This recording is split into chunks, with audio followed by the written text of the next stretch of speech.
So today in ancient India, we will see historic sources of ancient India. Historic source of ancient India means ऐतिहासिक स्रोत प्राचीन भारत के. History in its essence is the study of past events, particularly human affairs. भूतकाल में जितनी भी घटनाएं हुई है, जो मतलब इम्पोर्टेंट घटनाएं बोल सकते हैं जिनमें ह्यूमंस का ज़्यादा हाथ रहा हो, जैसे किसी सिटी के एस्टेब्लिशमेंट में, कल्चर्स में और किसी वॉर में, तो उसकी स्टडी को अगर करते हैं तो हिस्ट्री हम उसे कह सकते हैं, इतिहास कह सकते हैं. This past events are divided into different periods and ages for making it convenient for the people to relate them easily. जो भूतकाल की घटनाएं हैं उनको हम कई सारे काल और युग में बांट सकते हैं, ताकि आज हम उसको पढ़े या कोई पढ़े तो ही कैन रिलेट. मतलब इस टाइम में ये पर्सन किंग था, इस टाइम में ये कल्चर फॉलो होता था, like that. Earlier it was transferred from generation to generation by the oral exposition. पहले के ज़माने में क्या होता था कि जनरेशन टू जनरेशन बोल कर या फिर किसी सॉन्ग के रूप में या किसी पोएम के रूप में वो हिस्ट्री को ट्रांसफ़र किया जाता था जनरेशन टू जनरेशन, जब लिटरेचर नहीं था, बुक्स नहीं थी. But later on with the technological advancement in several fields there came a style of recording in different way. तो जब थोड़ी सी टेक्नोलॉजी बढ़ी, आधुनिकता आई, तो मतलब लिटरेचर की सुविधा हो गई. Means people use to write the documents. लोग लिखना शुरू करने लगे, रिकॉर्ड करने लगे चीज़ों को. तो उस बहुत तरीके के अलग अलग प्रकार से अपनी बातों को, जैसे पत्थरों पे लिख रहा है, कोई पत्तियों पे लिख रहा है, कोई पांडुलिपि लिख रहा है, मनुस्क्रिप्ट, कोई रॉक्स पर लिख रहा है. तो these are the different ways of recording it. with the help of technology, the process of systematic study and excavation of historical site was started. तो जैसे जैसे टेक्नोलॉजी और बढ़ी, आधुनिकता आई, तो जो सिस्टमेटिक स्टडी रहती है, जैसे एक्सकेवेशन मीन्स उत्खनन, साइड ऑफ डिगिंग, इसको हम कहते हैं डिगिंग ऑफ द साइट. उत्खनन करने लगे, खुदाई करने लगे. जितने भी प्राचीन साइट्स थी उनकी, which brought some astonishing but the true historic facts before the world. तो उससे क्या हुआ, सरप्राइजिंग फैक्ट्स पता चलने लगे खुदाई में कि ये सिविलाइजेशन किस टाइम की है, उनका क्या कल्चर था, etcetera. along with the archaeological remains, the literacy accounts and the travelogue of the foreign travelers also present the rich resource to understand the ancient India in detail.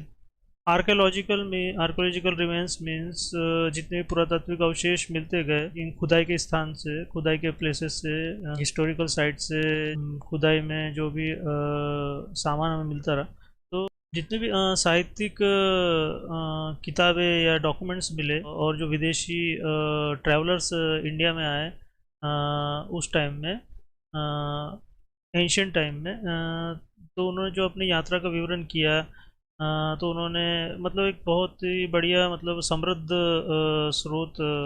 समृद्ध संसाधन provide किए. हम प्राचीन भारत को, एंशियंट इंडिया को बहुत detail में समझ सकते हैं. तो इसमें हिस्टोरिकल सोर्सेज जो है, जो ऐतिहासिक जो स्रोत है जिनसे हमें एंशियंट इंडिया का पता चलेगा, तो पहला है आर्कियोलॉजिकल सोर्सेज, यानी पुरातात्विक अवशेष जो खुदाई के दौरान मिलते हैं, मटेरियल रिमेन्स. फिर दूसरा है लिटरेरी रिसोर्सेस, यानी कि साहित्यिक documents, foreign accounts and travel logs. और जो विदेशी ट्रैवलर्स आए थे तो उन्होंने अपनी यात्रा में क्या क्या डिटेल्स भारत के बारे में लिखे, भारत के बारे में उन्होंने क्या क्या विवरण दिया उसके बारे में. तो पहला आर्कियोलॉजिकल सोर्सेज, मटेरियल रिमेन्स, जो कुछ भी खुदाई में हमें मिला सामान, पुरातात्विक अवशेष जो भी मिले. तो the innumerable material remains such as mounds, coins, inscription, manuscripts etc. throw light on the historical structure of India. बहुत सारा मटेरियल हमें मिला है खुदाई में, इस उत्खनन में।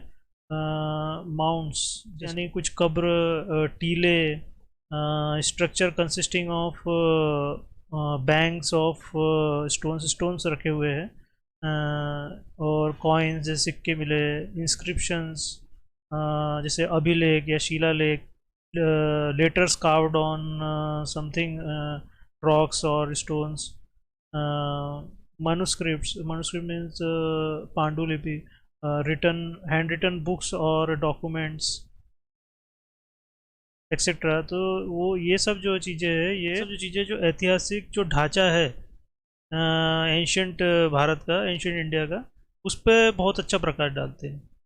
तो पहला क्या है उसमें, mounts are elevated portion of land covering the remains of old habitation.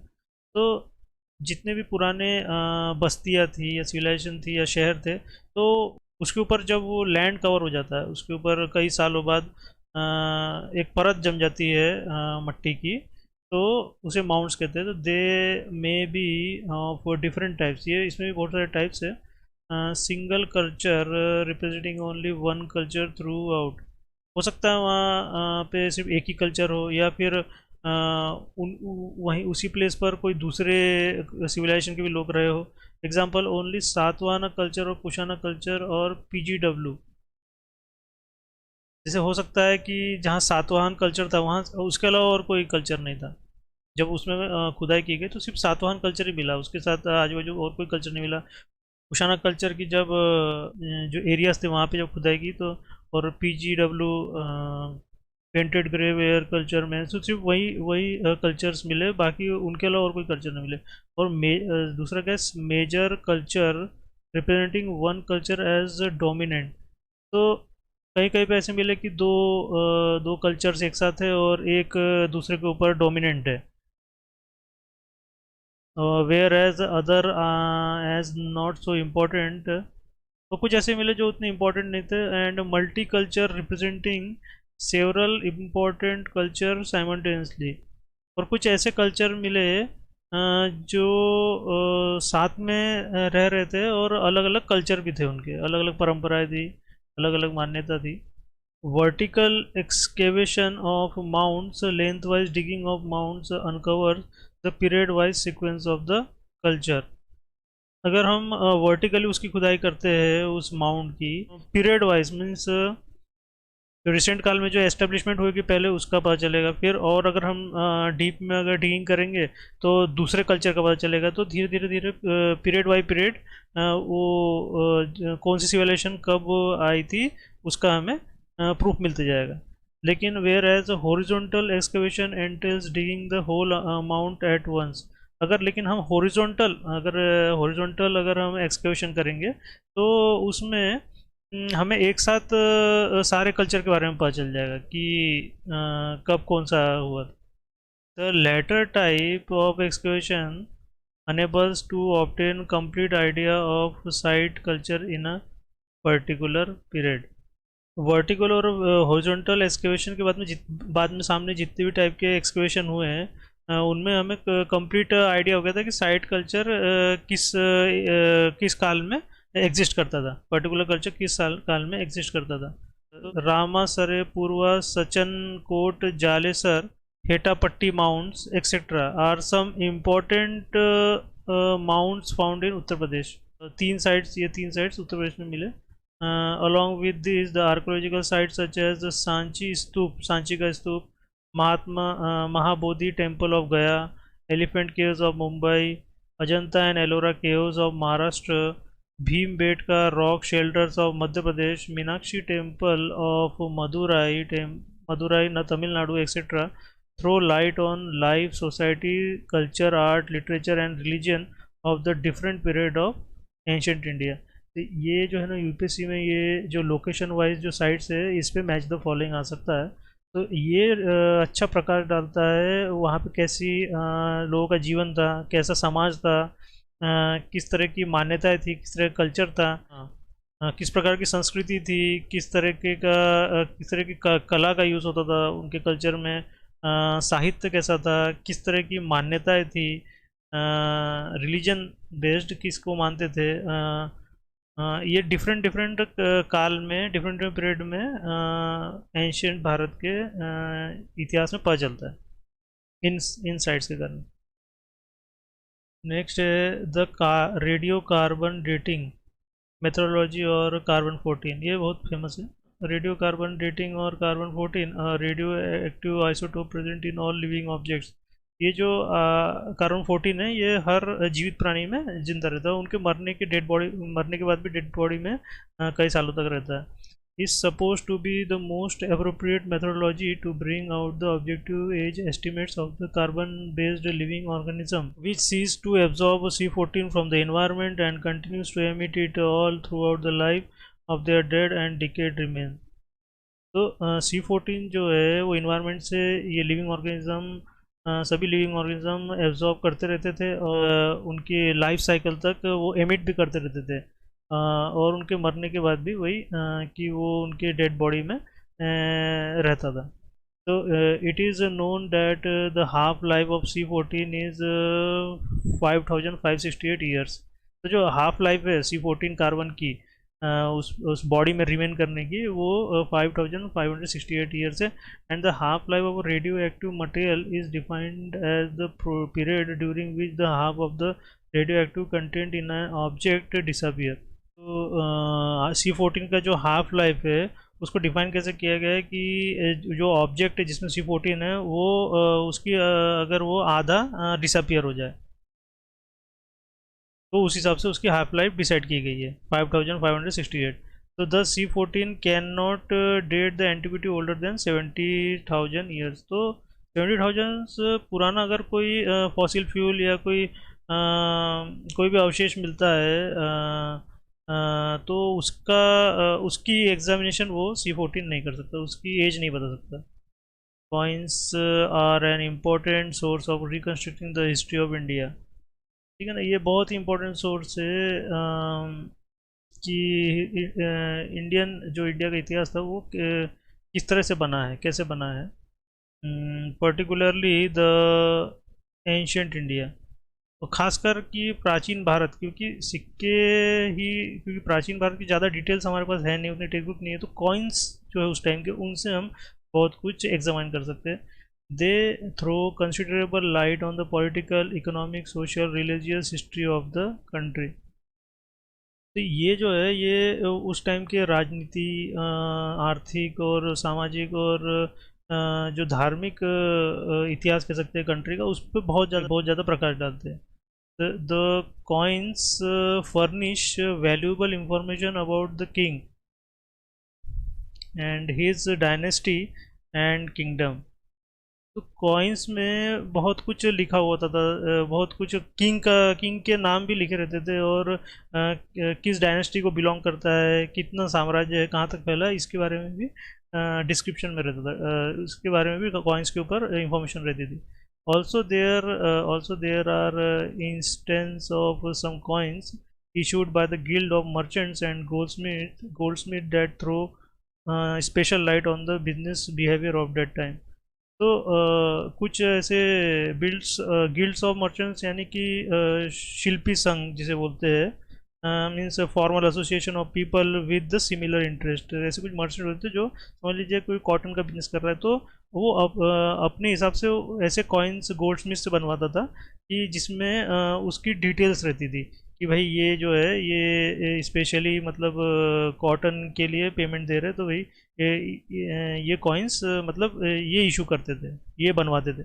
और जो बिजनेस होता था, मतलब अगर कॉटन का बिजनेस, तो उसके हिसाब से वो गोल्ड स्मिथ उस पर कुछ आकृतियाँ या कुछ ऐसी इंफॉर्मेशन लिखता था उस टाइम के हिसाब से उस कॉइन पर।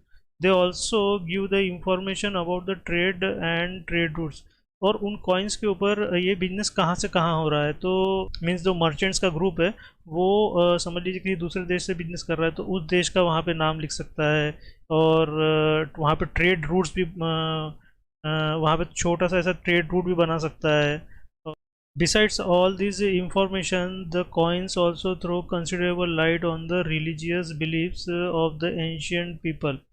इन सब इंफॉर्मेशन के अलावा मतलब ट्रेड और ट्रेडर्स के इंफॉर्मेशन और बिजनेस के इंफॉर्मेशन के अलावा उस समय में कौन सा रिलीजन एग्जिस्ट में था, कौन सी धार्मिक मान्यता उस ज़माने में एग्जिस्ट करती थी, उसके बारे में बहुत इंफॉर्मेशन कौन सी मिलता है। Because of having artistic depiction of divinities, तो जिसको ज़्यादा मानते थे लोग या मान्यता थी, तो उसका ड्राइंग्स भी इंस्क्रिप्शन किया जाती थी कॉइन्स के ऊपर सेवरल। और उस टाइम की जो आर्टिस्टिक थी, मतलब उस टाइम की जो कलाकारी थी, उसका भी इसकी भी इंफॉर्मेशन मिलती है कि किस टाइप के ड्राइंग्स वो बनाते थे या कितने कुशल थे अपने ड्राइंग्स में। Several coins scaffolds made up of burned clay which were employed to form metallic coins of copper, silver, gold and lead belong to the Kushana period. कुछ कॉइन्स जो है वो मट्टी को गर्म करके ऐसे ढांचे बनाए जाते थे कॉइन्स बनाने के लिए। Scaffold means provide for support to the coin in the making of the coin. जैसे मेटालिक कॉइन्स में जैसे तांबा था, चांदी है, सोना है, सीसा है, तो जो कि कुषाण पीरियड में सबसे ज़्यादा बनाए जाते थे। ये कुषाण पीरियड से रिलेटेड है। They disappeared in the post Gupta period. और ये जो चलन था कि ढांचों से ऐसे ढांचे पर मट्टी के ढांचे बना के कॉइन्स बनाने का, वो गुप्ता पीरियड के एंडिंग तक गायब हो गया था। These coins were usually stored in earthenware and sometimes in brass vessel to be used in the time of need। तो ये कॉइन्स जब खुदाई हुई तो तब पता चला कि मट्टी के घड़ों में या ब्रास के वेसल्स में मतलब मिले कि इनको भाई किसी टाइम पड़ने में डिफ़िकल्ट टाइम में यूज़ करेंगे। In the different parts of the India, there were found some hoards of coin which contained not only the Indian coins but also the foreign coins। India के बहुत अलग अलग parts में ऐसे coins के ढेर मिले हैं जो कि ना सिर्फ इंडिया में बने हुए थे बल्कि फॉरेन के भी कॉइन्स थे, फॉरेन में ही बने हुए कॉइन्स थे। Which indicate that the foreign trade might be in Vogue in India at that time. मतलब ये बताता है कि तब भारत का विदेशों से व्यापारिक संबंध थे। The study of coins is called the numismatics. तो जो कॉइन्स का अगर हम अध्ययन करते हैं तो उसको न्यूमिस्मेटिक्स कहते हैं। The earliest Indian coins contain few symbols. जो पहले के जो भारतीय सिक्के होते थे उस पर कुछ सिम्बॉल्स बने होते थे, जैसे but the latter coins depict the figures of king and divinities. तो पहले के सिक्के तो उसमें कुछ सिम्बॉल्स बने होते थे, लेकिन बाद के जो सिक्के बनने लगे उसमें किंग के ही पिक्चर्स थे या जो मान्यताएं थी उनके पिक्चर बनाए जाते थे। Also mention their names and date. और उनके साथ में उनके राजाओं के नाम और वो किस टाइम बनाए गए उसके डेट्स भी लिखे जाते थे। Thus, these coins are rich sources to know who ruled the different parts of the India at different time। तो किस समय डेट भी लिख रहे हैं, राजा का नाम भी लिख रहे हैं, तो किस समय किसने कौन से पार्ट में भारत के राज किया उसकी भी इंफॉर्मेशन मिल जाती है। This also indicates the region of their reign and circulation of coin. तो इससे क्या है, वहाँ उनका साम्राज्य कहाँ पर था, उनका डोमिनेशन कहाँ पे था और सिक्के कहाँ कहाँ पर गए, ट्रांसफ़र हुए। तो उससे उसकी बाउंड्रीज पता चल जाती थी कि किंगडम की बाउंड्रीज कहाँ तक है। Being mode of payment and medium of exchange donations coins throw the considerable light on the economic history of the different ages. तो इन कॉइन्स का जो यूज़ है पेमेंट देने के, पेमेंट के इस्तेमाल में, किसी कमोडिटी को एक्सचेंज करने के इसमें, दान दक्षिणा के रूप में, ऐसे देने के इन इन यूज़ के बाद में इससे जो आर्थिक जो इतिहास है अलग अलग काल में इंडिया का, वो उस पर बहुत प्रकाश पड़ता है। Note, the punch marked coins were generally rectangular or sometimes square or round in shape. तो जो पंच मार्क मीन्स ऐसे पंचिंग करके कॉइन्स बनाए जाते थे, तो वो जनरली रेक्टेंगुलर शेप के टुकड़ों पे होते थे मटेरियल पे, या फिर स्क्वायर होते थे पहले से, स्क्वायर होते थे या फिर राउंड होते थे। तो either cut out of metal sheets, तो ठीक है वो मेटल शीट्स के टुकड़े होते थे जिनके ऊपर पंच किया जाता था, and made out of flattened metal globules, means कुछ ऐसे गोल मेटल्स के टुकड़े होते थे, और उनको फिर ऐसा इंस्क्रिप्ट करके ऐसे दबाया जाता था। The coins were not inscribed but were stamped with symbols using dies or punches. तो कॉइन्स के ऊपर कॉइन्स को कहीं पे मीन्स इंस्क्राइब नहीं किया जाता था, कहीं पे कार्व नहीं किया जाता था, उनको उनके ऊपर डायरेक्ट सिंबल के स्टैम्प पंचेस के द्वारा या डाइस के द्वारा डायरेक्ट बनाया जाता था। The largest number of Indian coins made up of lead, protein, copper, bronze, silver and gold belong to post-Mauryan period. तो जो भारी संख्या में जो भारतीय कॉइन बनाए गए वो या तो सीसा के बने, पोटीन मतलब मिश्र धातु, तांबा, ब्रॉन्ज, कांस के, चांदी के और सोने के सिक्के बनाए गए, वो भी जो कि बिलोंग करते हैं मौर्य पीरियड के एंडिंग तक बनाए गए। Where as the Guptas issued the largest number of gold coin, और गुप्ता पीरियड में सबसे ज़्यादा गोल्ड के कॉइन्स ज़्यादा बने। Cowries were also use as a coin in ancient India. Cowries means कौड़िया, means group of small to large sea snails shells. तो कौड़िया जो but their purchasing power remain low, ठीक है ना, वो कौड़िया को भी यूज़ किया जाता था एक्सचेंज ऑफ एनी कमोडिटी और सर्विस, लेकिन उसका प्रचलन बहुत कम था, यूज़ बहुत कम था। इंस्क्रिप्शन मीन्स सम लेटर्स और पिक्चर्स कार्व्ड ऑन रॉक्स और metal plates. The study of inscription is called the epigraphy. इसके जो अध्ययन को एपिग्राफी बोलते हैं। The study of old writing and other old record is called palaeography. जो पुरानी लिखावट होती थी, जैसे ब्राह्मी लैंग्वेज है, प्राकृत राइटिंग्स है, तो ऐसी लैंग्वेज की जो स्टडी होती है तो उसको कैलीग्राफी बोलते हैं। Next to coins come inscription which are far more important than the coins for better detail knowledge of ancient Indian period.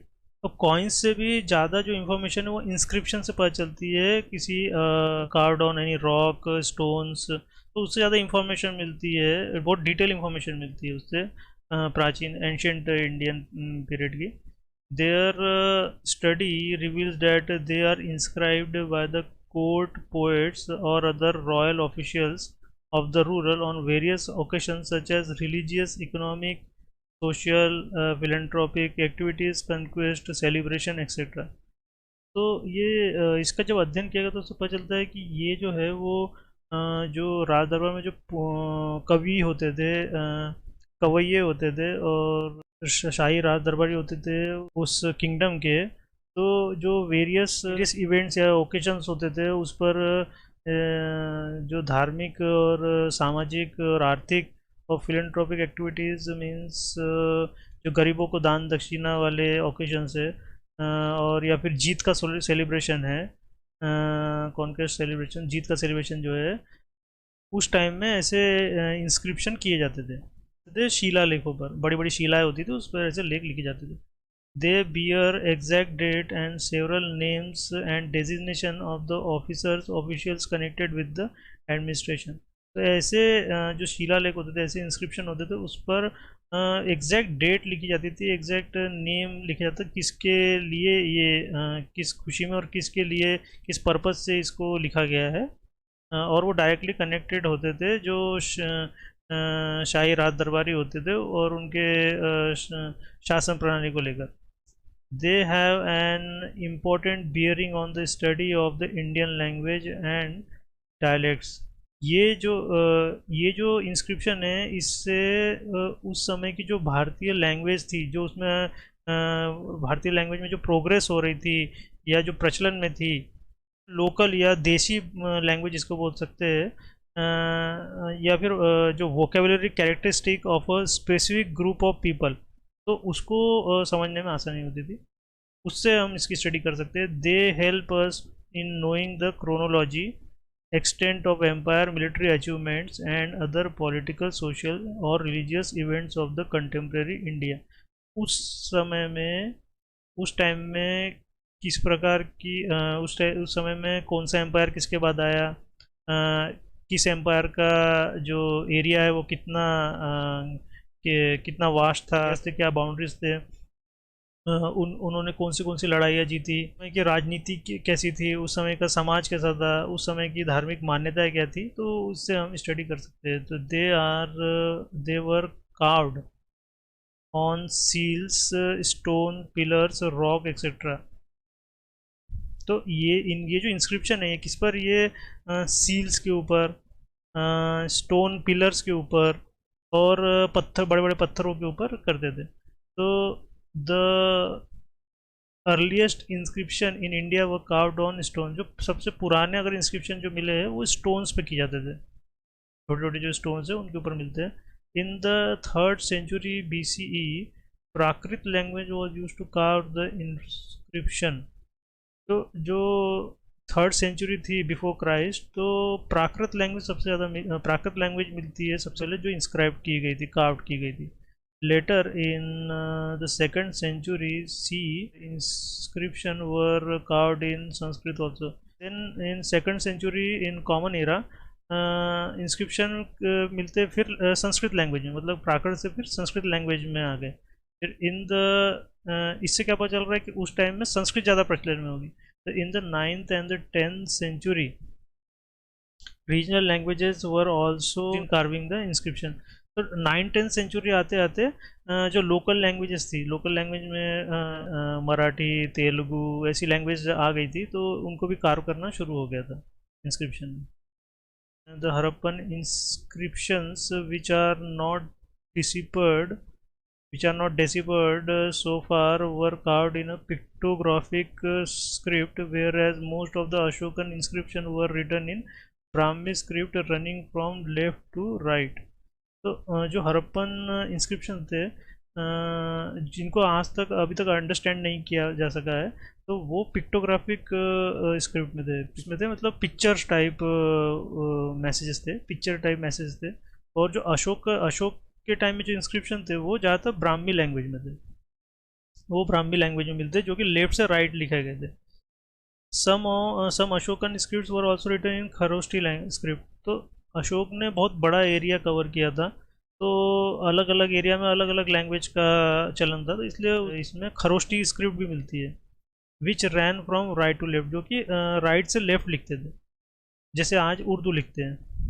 तो Greek and Aramaic script were use to carve Ashokan inscription in Pakistan and Afghanistan. Pakistan और अफगानिस्तान तक अशोक का kingdom फैल गया था, इसलिए वहाँ पर जो चलन में जैसे ग्रीक या अरामिक थे, तो उस लैंग्वेज को भी वहाँ पे स्क्रिप्ट किया गया, अशोक के इंस्क्रिप्शन को दूसरी लैंग्वेज में, ग्रीक और अरामिक में। At Shahbazgarhi and Mansehra in Pakistan the inscription were in Prakrit language. ठीक है, प्राकृत एंड खरोष्टी स्क्रिप्ट, तो वहाँ पे पाकिस्तान में प्राकृत और खरोष्टी लैंग्वेज में इंस्क्रिप्शन मिले हैं अशोक के। तो the earliest deciphered inscription were in Iranian. तो जो सबसे पहले जो इंस्क्रिप्शन मिले हैं वो ईरानियन मिले हैं, और वो भी they were of 6th-5th centuries BC, 6th-5th century before Christ मिले थे। सबसे पहले जो इंस्क्रिप्शन मिले थे ईरानियन मिले थे, और they were written in Semitic languages in cuneiform script। cuneiform script means an ancient wedge-shaped script used in Mesopotamia and Persia। They record the Iranian conquest of the Sindhu or the Hindu area। तो उस record में क्या लिखा है कि Iran में जो dynasty थी उन्होंने कैसे जो सिंधु रिवर के वेस्टर्न एरिया जो था उस पर जीत हासिल की थी। Thus the Iranian were the first to use the word Hindu. तो उन्होंने सबसे पहले, ईरानियन है जो उन्होंने सबसे पहले वर्ड हिंदू दिया। तो however in India Ashokan inscription were the first to be disappeared. लेकिन इंडिया में अशोका के जो इंस्क्रिप्शन थे वो सबसे पहले समझे गए। They throw light on the Mauryan history. सम्राट अशोक जो थे वो एक मौर्य थे, तो मौर्यन हिस्ट्री के ऊपर ज़्यादा प्रकाश मिलता है, और उनकी जो अशोक के अचीवमेंट्स पे इन सभी इंस्क्रिप्शन में लिखी हुई है। Firoz Shah Tughlaq bought two Ashokan pillars inscription, one from Meerut, Uttar Pradesh, another from the Topra, Haryana to Delhi in the 14th century in a common era। तो जो फिरोज शाह तुगलक है उसने अशोक की जो दो इंस्क्रिप्शन थे पिलर पे, एक मेरठ में थी और एक टोपरा में थी, दोनों को दिल्ली बुला लिया 14th सेंचुरी में। The epigraphs carved on this were first disappeared by an employee of the East India Company, James Prinsep, in 1837। अब ये बोलना है कि एक अंग्रेज एम्प्लॉय था, तो वो ईस्ट इंडिया कंपनी का जेम्स प्रिंसेप, उसने 1837 में ये जो इंस्क्रिप्शन थे जो लिखे हुए थे उनको सबसे पहली बार समझने की कोशिश की क्या लिखा हुआ है। लिटरेरी सोर्सेस मीन्स साहित्यिक जो स्रोत थे में, earliest literary sources like Vedas were preserve bye the oral tradition. अब जो सबसे अर्लीस्ट जो अगर कोई साहित्य मिलता है तो वेद है, जो 4 वेद है, तो जिनको जिनको संचय कैसे की करके रखा था ओरली, मतलब जनरेशन टू जनरेशन ओरली वो ट्रांसफ़र होते गए। They were not written in any books और on any document. The beginning of manuscripts in India dates back to the 4th century CE। तो manuscript means जो पांडुलिपीज है, hand written books और documents, ये इसकी मतलब जो इनको लिखना शुरू हुआ 4th century in common era में, इंडिया में 4th सेंचुरी में इनको लिखा गया। तो this were written on sheep leather and wooden tablet, birch bark and palm leaves. तो इनको जो है जो भेड़ होती थी उसकी खाल के ऊपर, या जो वुडन पट्टियाँ होती थी, लकड़ी की पट्टियाँ, और बर्च बार्क मीन्स भोजपत्र टाइप होता था, जो हिमालय में कोई पेड़ मिलते हैं ऐसे भोज के, उसके की छाल होती थी, उस पेड़ की छाल होती थी जो हिमालय में मिलता है, तो उसको बर्च बार्क बोलते हैं। और एंड पाम लीव जो ताड़ के पत्ते होते थे उस पर लिखते थे। Most of them contains religious themes in which Vedas, the Ramayana, the Mahabharata, and the Puranas, and the Vedangas, the Upanishads, the Brahmanas, the Aranyaks, etc. are important। इसमें जो सबसे मेन इम्पोर्टेंट जो धार्मिक जो छवि मिलती है वो वेदास में मिलती है, रामायण है, महाभारत है, पुराणास है, वेदांगास है, उपनिषद है, ब्राह्मणास है और अरण्यक में मिलती है। तो these are there are 4 Vedas. तो इसमें जो है वेदास के 4 टाइप्स है, एक ऋग्वेद, अथर्ववेद, यजुर्वेद और सामवेद। ऋग्वेद वर्ड का मीनिंग है praising the knowledge. Praising the knowledge means स्थिति और ज्ञान, अगर हिंदी में देखें तो it mainly consist of prayers and may be assign to 1500 to 1000 BC।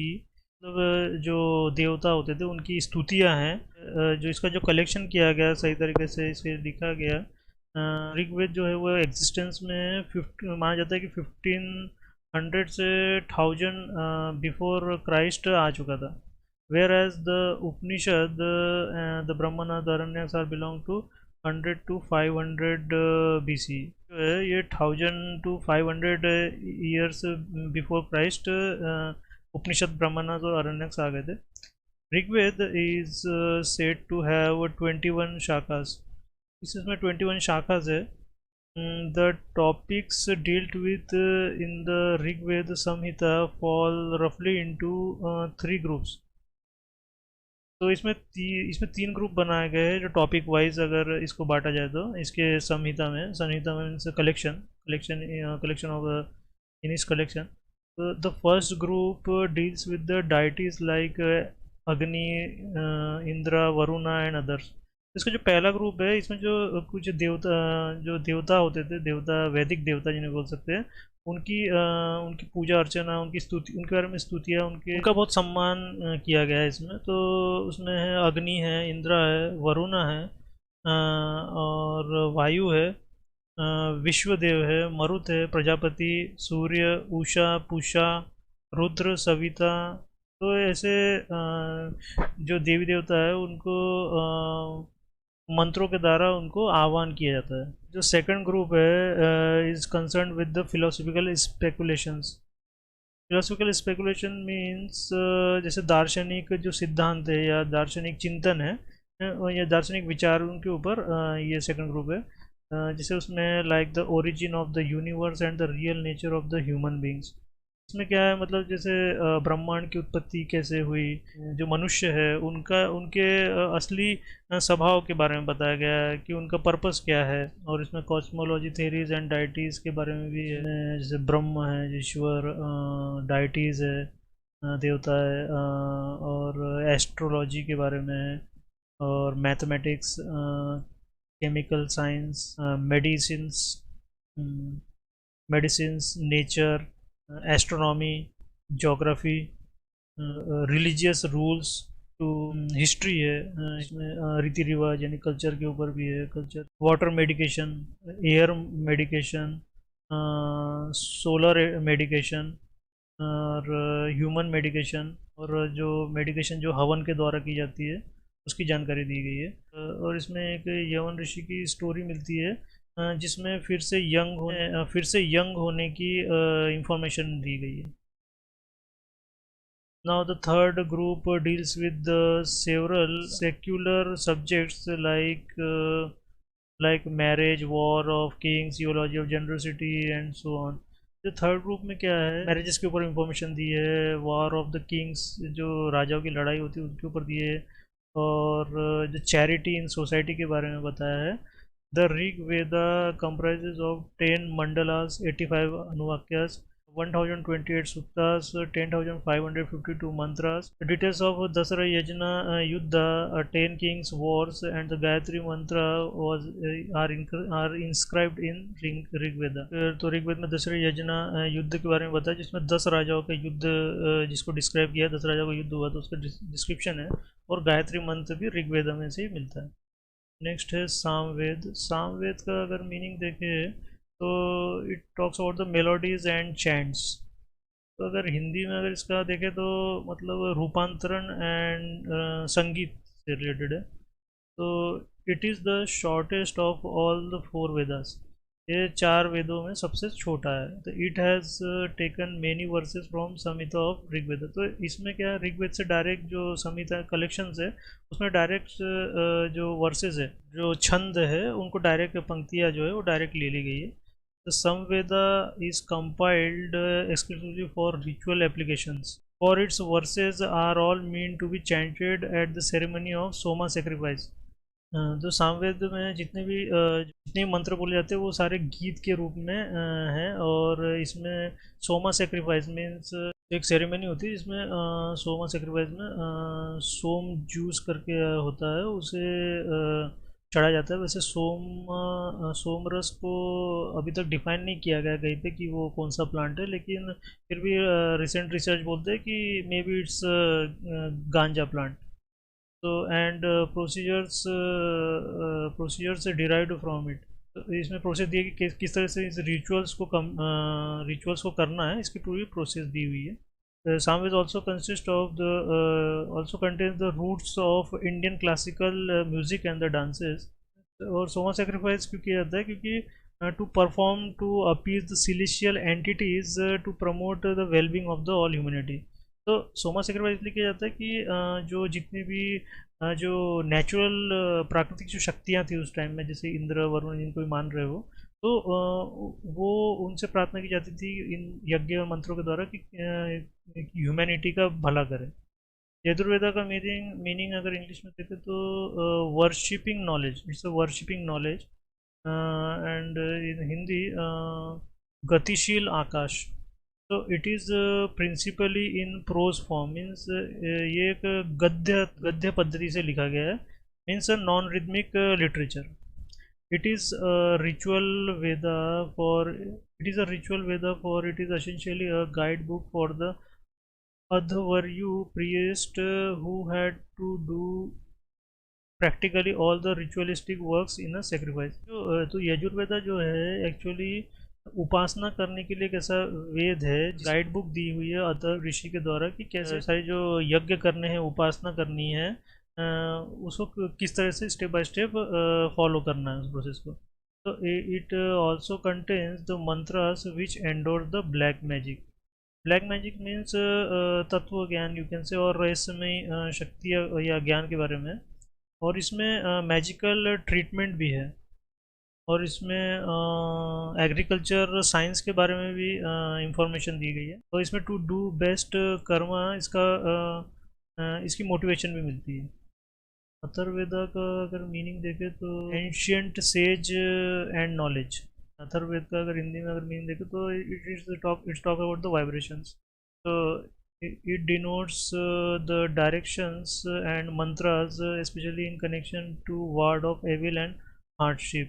तो इसमें ऐसी प्रक्रिया और ऐसे मंत्र दिए गए हैं जिनसे हम जो बुराइयां हैं, बुरी शक्तियां हैं, या जो दुख है हमारे जीवन में, उसको दूर कर सकते हैं।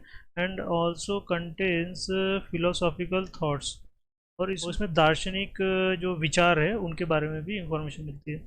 It was written by the Rishi Atharva, ठीक है, अथर्वा के द्वारा लिखा गया था, ऋषि अथर्वा के द्वारा। It is a collection of 730 hymns means ऋचाएँ and containing 5987 mantras divided into 20 books कांड्स। 20 कांड्स में इनको डिवाइड किया गया। It is the oldest literary monument of Indian medicine. ये सबसे पुराना जो साहित्य मिलता है, अगर साहित्यिक डॉक्यूमेंट मिलता है अगर मेडिसिन के लिए, तो ये है सबसे प्राचीन जो इंडिया में भारतीय चिकित्सा के लिए। It is believe to be the origin of Ayurveda, the Indian science of medicine. तो जो हमारे कंट्री में सबसे जो पुराना जो आयुर्वेदा जो नॉलेज साइंस है, ओरिजिन जो आयुर्वेदा है, जो उसी का जन्म यहीं से हुआ था, अथर्ववेद से। तो Atharvaveda is the only Veda which is related to the both worldly happiness and spiritual knowledge. तो ये सिर्फ ये चारों वेदों में सिर्फ एक ही ऐसा वेद है जिसमें जो फिजिकल नेचर और आध्यात्मिक ज्ञान के बारे में बात करता है। तो इसमें सीक्रेट मैजिक प्रैक्टिसेस के बारे में है, और जड़ी बूटियों के बारे में है, magical mantras also there. And इसमें daily procedures of the life के बारे में भी है, और it talks about the charms and magic spells. Note, Rigveda was recited by the priest called Hotri. तो जो ऋग्वेदा है उसको जो है, जो महर्षि होत्री है, उन्होंने इसका कलेक्शन महर्षि होत्री ने किया था। और where as the Yajurveda was recited by the Adhvaryu. तो अधवर्यु जो ऋषि थे उन्होंने यजुर्वेदा को का कलेक्शन किया था। और जो ऋत्विक थे, महर्षि ऋत्विक, उन्होंने अथर्ववेद का, और उदगत्री ने सामवेद का। तो कुछ जो अदर मनुस्क्रिप्ट्स है, यानी कि जो बाकी के बच्चे जो पांडुलिपि जिन्हें कहते हैं, there are all together 108 Upanishads all together. तो 108 उपनिषद है। तो these are often called Vedanta. इनको वेदांता भी बोलते हैं। Literally Vedanta means the end of Veda. End of Veda means इसके मतलब ये वेद का असल में जो चारों वेद है उनका इजी लैंग्वेज में ट्रांसलेशन है, इस तरह से। The Upanishads contain difficult discussion of ultimate philosophical problems in a simple language. जितने भी जो फिलोसफिकल जितने भी जो दार्शनिक चिंतन जितना किया गया है वेद में, विचार रखे गए, उसके ऊपर इसमें टीका टिप्पणी है, और वो भी सिंपल लैंग्वेज में। The Kathopanishad deals with the popular Yama Nachiketa dialogue. Yama Nachiketa का जो डायलॉग है दोनों के बीच का, उसको कठोपनिषद में बहुत इजी लैंग्वेज में बताया है। जो गार्गी और जो यज्ञवल्क्य डायलॉग है उसको बृहदारण्यक उपनिषद में इजी लैंग्वेज में बताया। There are also 6 limbs of Vedas. तो अभी वेदास के 6 और शाखाएँ हैं कॉल्ड वेदांगास, जिसमें पहला है शिक्षा।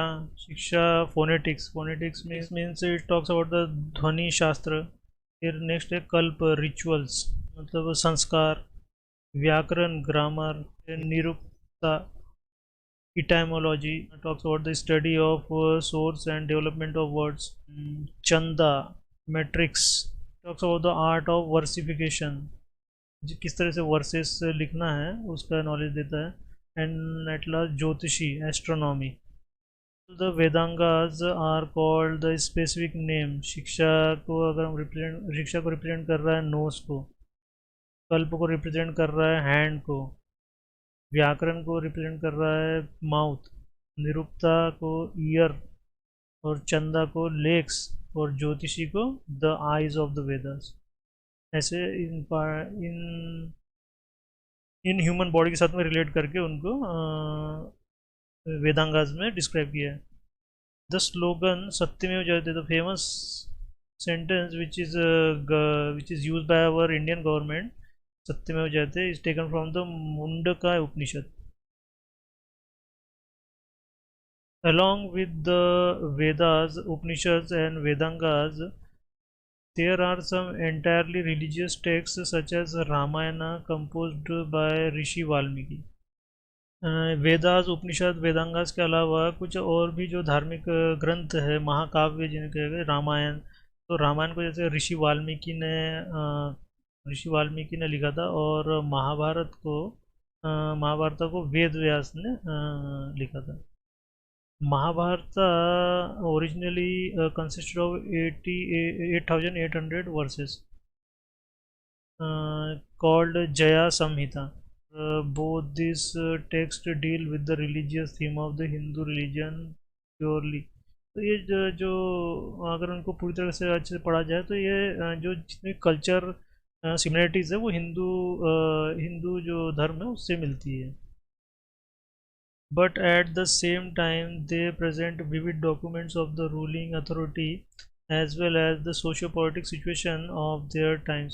ये जिस भी समय में लिखा गया होगा, जिस भी समय की ये कहानी है, उस टाइम में किस तरह की मान्यताएं थी, किस तरह का कल्चर था, किस तरह की सामाजिक और राजनीतिक कंडीशंस थी उस टाइम में, उसको डिस्क्राइब करता है।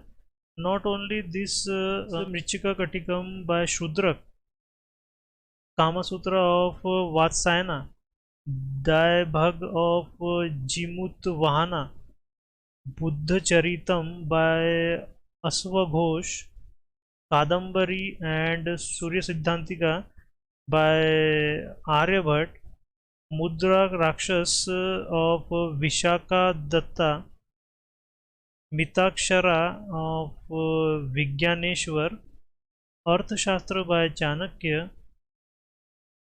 अष्टधियायी of Panini, Maharshi Panini, कलहांस Raj तारंगिनी, etc.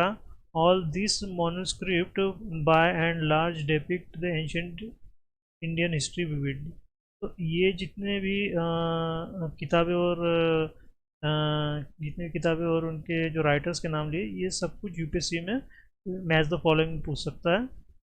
और ये जो है, ये जो एंशंट इंडिया है, जो हमारा प्राचीन भारत है, उसका कल्चर और उसकी बहुत सारी जो इंफॉर्मेशन जितनी भी, कैसे किस तरह के किंगडम थे, कौन से किंग हुए थे, उसकी पूरी डिटेल में इंफॉर्मेशन इंडियन हिस्ट्री में मिलती है इन महाकाव्यों से। नेक्स्ट क्या है, foreign accounts and travel log. The travel logs of the foreign traveller has thrown tremendous light on the ancient Indian history. जितने भी विदेशी यात्री आए थे भारत में, तो उन्होंने यहाँ की हिस्ट्री और यहाँ की हिस्ट्री के ऊपर जो है, जो एंशियंट हिस्ट्री के ऊपर में बहुत ही ज़्यादा विस्तृत रूप में लिखा है उन्होंने। Religious behaviour and its culture as well as on the various foreign invention that the Indian kingdom had to struggle with. तो इंडिया में जितने बाहर से जो फॉरेन अटैक्स हुए थे by different kingdoms, by different civilisations attacks हुए थे, उनके बारे में भी जानकारी देते हैं। और जो धार्मिक मान्यताएं कौन सी प्रचलित में थी भारत में, और कल्चर कैसा था, भारत का समाज कैसा था, उसके बारे में इंफॉर्मेशन मिलती है। For example, it is detailed by the Greek writers that Alexander, who was a contemporary of Chandrakottas Chandragupta Maurya, invaded India in 326 BC during the reign of Mahapadmanand of Nanda dynasty।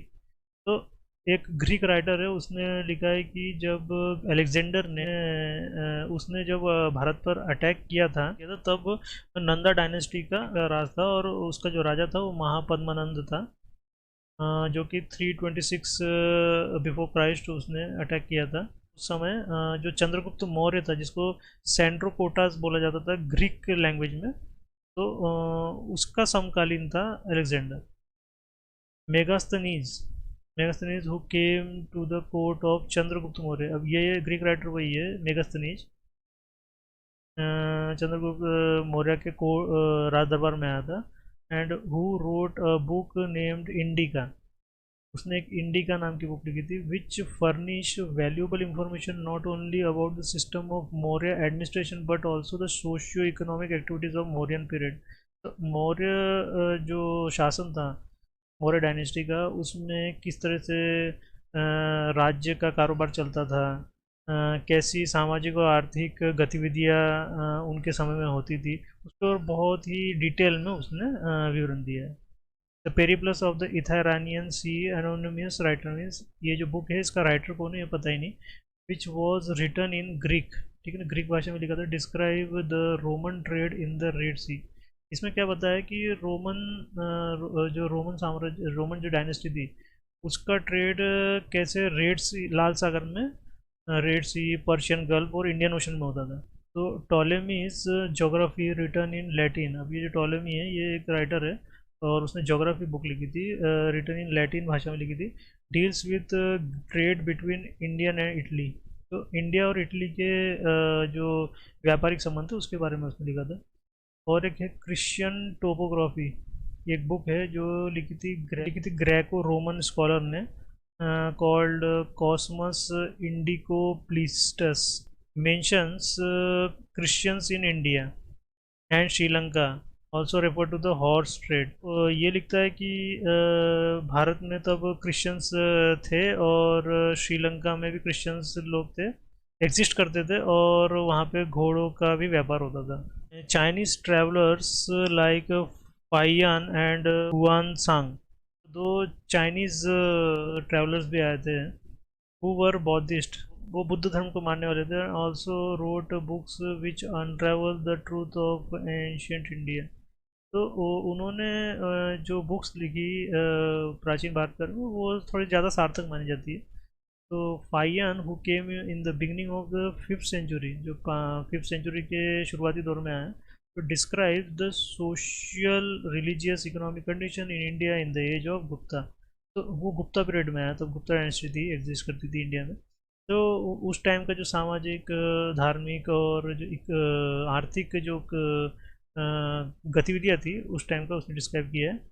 Where as Hiuen Tsang who came in the second quarter of the 7th century, 7th century के दूसरे पड़ाव में आया था, presents a similar account in the age of the Harsha. तो जो condition Gupta period में थी वही कंडीशन हर्षा किंग के समय में भी थी। इसका मतलब फाइयन और हुनसांग ने सेम चीज़ें नोटिस की थी।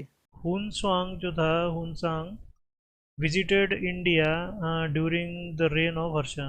His objective was to secure the authentic Buddhist scripture and visit places of Buddhist interest. तो उसका जो मेन ऑब्जेक्टिव, उसका जो मेन एम था भारत आने का, वो था कि जो बुद्धिस्ट जो लिटरेचर है, जितना स्क्रिप्चर्स है, जो भी कुछ ग्रंथ है, वो सबका कलेक्शन करना। जो बुद्ध अपने जीवन में जो जिन जिन जगहों पे गए थे, मेन मेन प्लेसेस पर गए थे, जहाँ पे उन्होंने अपनी टीचिंग्स दी थी, उन प्लेसेस पे विजिट करना। तो हुनसांग विजिटेड कश्मीर, पंजाब, कपिल वस्तु, बोध गया, सारनाथ एंड कुशीनगरा। तो इन प्लेसेस पे वो गया था जहाँ जहाँ उसने विजिट किया था। तो he studied at the university, और वो नालंदा में स्टडी भी किया था उसने। हुनसांग के अगर हम ऑब्जर्वेशंस कुछ देखें जो उसने अपने किताबों में लिखा है, पहला है the kingdoms were well governed and free from the revolt. तो उस टाइम में जो साम्राज्य था उसमें सुशासन था और फ्री फ्रॉम द रिवॉल्ट, उसमें कोई सिविल वॉर नहीं, कोई लड़ाई झगड़े नहीं होते थे, कोई विद्रोह नहीं होता था by people of that kingdom. against the monarchy. So offenders were given physical punishment and were tortured. तो जो गुनहगार लोग थे, जो अपराधी थे, तो उनको जो है शारीरिक पनिशमेंट दी जाती थी और उनको टॉर्चर भी किया जाता था. Traitors were given death sentence और टर्न्ड आउट ऑफ किंगडम. जो देशद्रोही थे, जो करप्ट, यू कैन से, जो देशद्रोही थे, जो देश के खिलाफ काम करते थे, राज्य के खिलाफ काम करते थे, उनको जो है देश से निकाला दे दिया जाता था या फिर मौत की सज़ा दी जाती थी. Student. Ordeals by which the innocence or guilt of an accused was determined included water, fire and poison. अगर कोई बेगुनाह है या फिर कोई जिसने क्राइम किया तो उसको पहचानने के लिए जो बहुत कठिन परीक्षा ली जाती, जैसे पानी की और आग की और जहर देने की परीक्षा ली जाती थी. जैसे कि वो, जैसे कि एग्जांपल के लिए, जैसे कि है ना, 2 ग्लास दे देंगे एक एक्विस्ट को और एक इनोसेंस को, मतलब अभी तो डिटरमाइन नहीं है लेकिन दे देंगे. वो बोलेंगे कि जो गिल्टी होगा वो इस पानी को पी के मर जाएगा. मीन्स ऐसी प्रैक्टिसेस कुछ फॉलो की जाती थी. तो उसे ऑर्डिल्स कहते हैं. Prayag was an important city while the importance of the Pataliputra was replaced by Kannauj. उस टाइम में जो सबसे इम्पोर्टेंट सिटी थी वो प्रयाग होती थी, प्रयाग थी. और जो पाटलिपुत्र का जो इम्पोर्टेंस था, मतलब वो मौर्य, फ्रॉम मौर्य डायनेस्टी, पाटलिपुत्र जो थी उनकी मेन कैपिटल रहती थी. बट लेकिन अब वो रिप्लेस होके कन्नौज हो गई थी. Nalanda Nalanda and Vallabhi were the centres of Buddhist learning. Nalanda और वल्लभी में जो है बुद्धिस्ट स्क्रिप्चर्स जो थे, जो ग्रंथ का अध्ययन होता था. Main sources of income of the state was the land revenue which formed 1/6 of the produce. तो जो मेन, जो स्टेट को जो मेन रेवेन्यू मिलता था, वो जो है जितना एग्रीकल्चर प्रोडक्शन होता था उसका 1/6 भाग जो है वो गवर्नमेंट को जाता था उस टाइम की. Harsha divided income as the part of it was spent on administrative routine of the state. जो हर्ष था उस टाइम का, जो किंग था, उसने जो जो रेवेन्यू मिलता था उसका जो एक हिस्सा था वो जो प्रशासनिक कार्यवाही होती थी उसमें वो खर्च करता था एक part. Second part of it was distributed among the government employees. जो भी जितने भी उस प्रशासन को चलाने के लिए जितने भी ऑफिसर नियुक्त किए गए थे, अपॉइंट किए गए थे, उनकी पेमेंट्स में सेकंड पार्ट जाता था. थर्ड जो है, it was given to the scholars. जितने भी विद्वान व्यक्ति होते थे उनको थर्ड पार्ट दिया जाता. और जो the fourth of it was given in charity the Brahmanas and Buddhist monk. तो जो दान दक्षिणा में जो बुद्धिस्ट और जो हिंदू पंडिट्स होते थे, ब्राह्मण्स, उनको दान दक्षिणा दी जाती थी. और army of Harsha consisted of 60,000 war elements, 50,000 strong cavalry chariots and 1 lakh strong infantry. तो जो किंग हर्षा की जो आर्मी थी उसमें 60,000 जो है लड़ाकू हाथी थे, 50,000 जो है घुड़सवार रथ वाली सेना थी, और जो 1 लाख जो है सैन्य, और 1 लाख जो है पैदल सैन्य फोर्स थी. The roads and the river routes were not completely immune from राइवरी. तो जितने भी जितने भी रास्ते थे, जो मार्ग थे, व्यापारिक मार्ग बोलो या नदी के जो मार्ग थे, तो वो सेफ नहीं थे.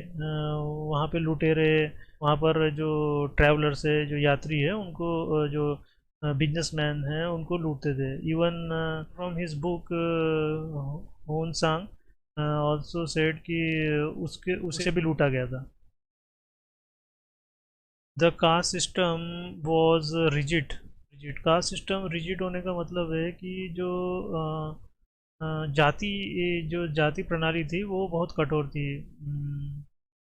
जाति प्रथा जो थी वो बहुत कठोर थी. जैसे कि ब्राह्मण का बेटा ब्राह्मण, क्षत्रिय बेटा क्षत्रिय, वैश्य का बेटा वैश्य, मतलब बिजनेस क्लास वाला, और शूद्र का बेटा शूद्र. देयर वॉज नो पर्दा system and women's were provided education. यहाँ पर कोई पर्दा सिस्टम नहीं था, जैसे वो वुमेंस घूंघट में होती है वैसा कोई सिस्टम नहीं था। Means woman can show their faces to show face in the society and women's women's को उस वक्त पढ़ने लिखने का अधिकार भी था। द प्रैक्टिस ऑफ सती प्रथा प्रिवेल्ड। जो सती प्रथा है मतलब जिसमें after death of the husband his wife has to seat on his cremation, तो वो भी प्रचलन में थी। Education was religious and was provided orally.